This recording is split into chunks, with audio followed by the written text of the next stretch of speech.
So per ESPN's Pete Thamel, the Big Ten circulated an internal document back in February outlining how a 2014 playoff would work. So again, this is just a proposal right now, but it is one of the ones that's kind of being looked at and could potentially be adopted. So it would be a 23 plus 1 model. It would be the 23 best teams plus one group of 6 spot. You might remember back when conferences made sense, the group of 5. The group of 6 is basically the new group of 5. So it includes the American Conference, Conference USA, the MAC, Mountain West, Sun Belt, and the new Pac-12.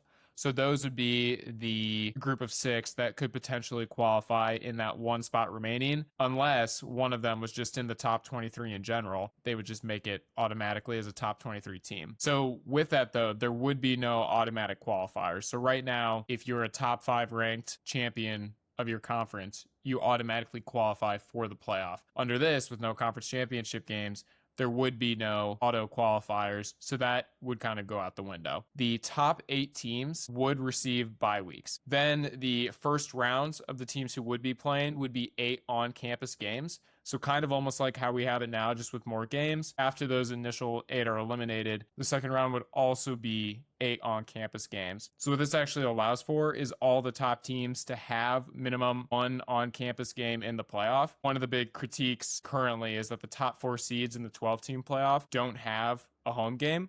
So you look at IU last year, they never played in Bloomington. They just had an auto bye to the Rose Bowl as the quarterfinal. IU obviously ended up winning, but in the previous iteration, almost every single, if not all of the bye teams lost after they had their bye. So even this year, 3 out of 4 lost. There's kind of been a narrative where is that bye week even helpful, especially if you're playing potentially 1 month after you last played your conference championship game. So a lot of things to consider there, but in this iteration, only 1 bye week and everyone would get a home playoff site.